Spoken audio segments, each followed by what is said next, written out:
I had a good career, and I was highly successful. Not famous, but I worked all the time. About 10 years, I worked consistently on Broadway, from show to show, and then after that, I was doing national touring companies for about 20 years. I was on the top of the Broadway heap. But you don't stay there. Things move in this business. The new guys come in, or the people that you work with leave, or they die, or you burn bridges because you think that you're something and you're not really. you know, what happened is that the work I was getting became lesser and lesser. It was harder and harder to make a living.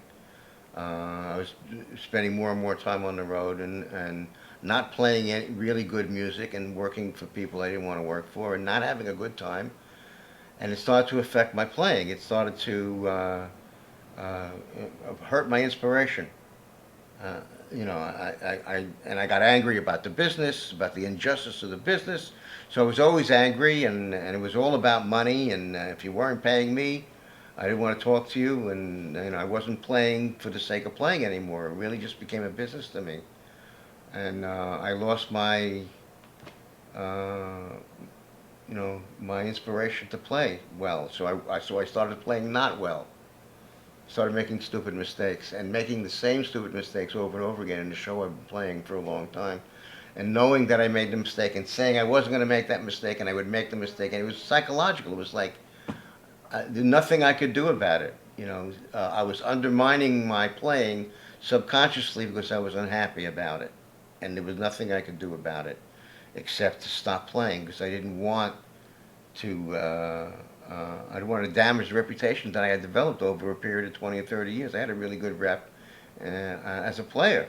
And if I wasn't going to play well, I didn't want to play in front of people anymore, because I didn't want to damage all the work I have done all these years. So I decided to leave the business uh, altogether.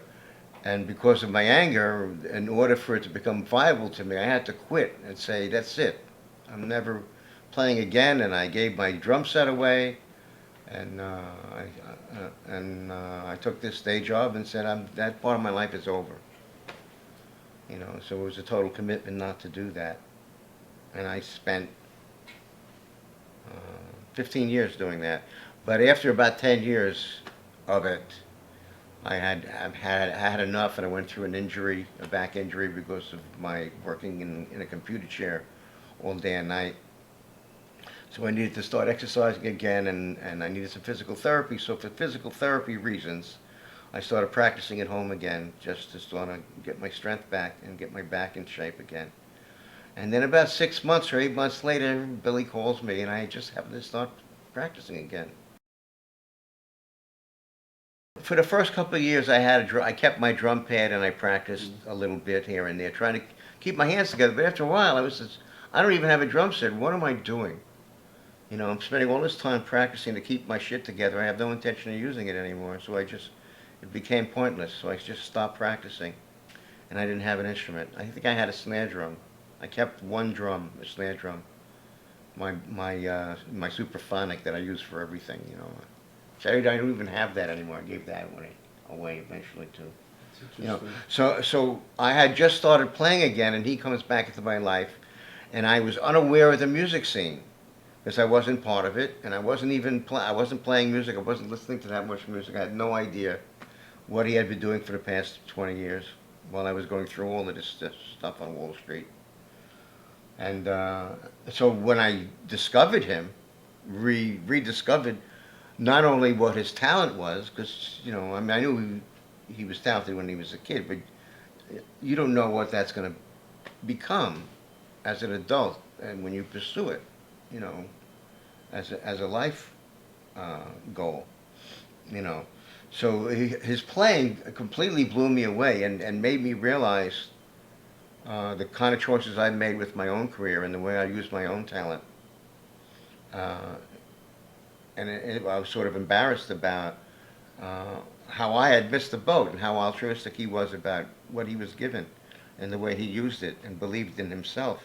And I believed in commercial music and making money. So it was really a whole change of life for me. So, and when he needed help, and the kind of help he needed was just the kind of help that I had. It's just, if I didn't have anything else, at least I had some bucks in the bank, you know, for the dues that I had put in. So I decided to throw my lot with him and back him on this thing. And the idea was that I wasn't going to be doing any playing. That had nothing to do with it. I was just going to have a conversation with him on camera. Originally, you didn't even expect that, No, I was because just because gonna Allan take was it like because it was, Allan just wanted to help me realize my idea of an anti-instructional deep drum video, and then we were having lunch one day talking about it, and it was like I was like, I need someone to talk to. Allan, you're the guy. We can have a conversation, and that's Yeah, and that's so you weren't even you didn't even know that. You had no idea I was even practicing.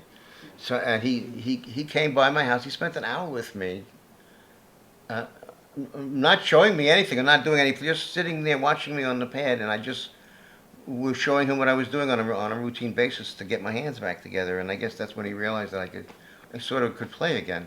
You came to realize what your talent was and where your heart was. I found it, yeah. You know what I mean? I didn't take that. I didn't have that confidence. This is the difference, Allan. Let me explain. This is very important. Okay. That the difference between Allan and I is that Allan excelled. He was a success in the commercial world of music. Like he was right there. He delivered, and I failed most of the time. Like at chasing the money. I just want to play drums, like in a traditional sense, play in an orchestra, play in a Broadway show, play in a studio. I want to play, I want to be a studio drummer. All that I was pursuing that because I thought that was cool, like to make the money, and to be the business guy, in a sense, and make the money. And what I realized was I was miserable. I was unhappy doing it. Ran into a lot of assholes on the way, and I failed too. I just didn't. I wasn't that type of player. And Allan, part of it for both of us. We were in the right time, right place at the right time. Because I didn't even try. Yeah. It wasn't that there wasn't a conscious effort on my part to be a Broadway drummer and be the king of Broadway tenure. It was a total coincidence, and the skill set is exactly right. Hair had just come onto the scene. And rock and roll was the hottest thing on Broadway. Everybody wanted to do a rock and roll show. Yeah. But nobody on Broadway knew how to play rock and roll, and the rock and roll drummers didn't know how to read music. And here I was, a classically trained Juilliard, student who has been playing rock and roll, top 40 for the last 10 years. It was just a skill set that was exactly what was needed at the time. And I was there, and I had it. And I didn't even try. It was just that I was in the right place at the right time. The right skills. That's all it was. What was that? Late '60s or '70s? Early '70s? It was 1970, 1971. I remember I used to see TV commercials of the Broadway show. There was like a TV commercial about the Broadway show. Yeah. Jesus Christ Superstar. So that changed Broadway. I mean, I was involved with a couple. The chorus line was another situation that I was involved with. It changed the nature of Broadway. You were already like boom success, and you had all that, and you were. It was like you were set, so you were comfortable in it, and you were doing other shows. And meanwhile, I'm this kid who's like, I look at that, and I'm like, that's what I got to do. I got to do that, And I tried, and I had some good moments, subbing for you for the Bob Fosse show was the best experience I've ever had on any Broadway show. You did great, man. It was unbelievable. I know, but he was 17 years old. Unrehearsed. You don't get a chance to rehearse this stuff when you're on stage.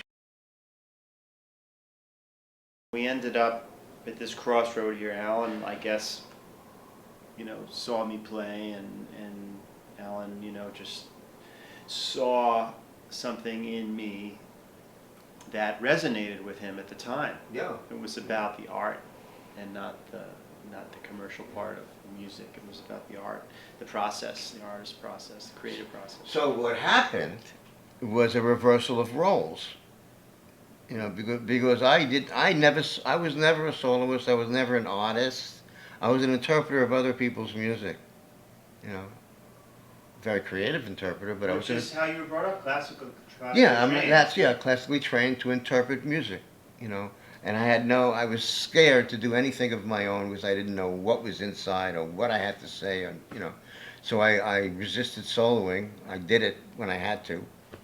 I had a lot of chops, so it was easy for me to get by, you know, to do a solo on a technical basis, you know. Uh, but then I realized what I had to do. I had to learn how to play as an artist, which I never even approached before. And here he was making a DVD on how to do that. So I was given this master class in exactly what I needed to learn from him. So he became my teacher, and became my inspiration, and he helped me develop my direction and my voice on my instrument. And the reason I'm doing what I'm doing now is because of his uh, influence on me and the opportunity that he gave me to do it. Thank you. You're welcome. It's the best. I mean, it's just the best way to repay my teacher.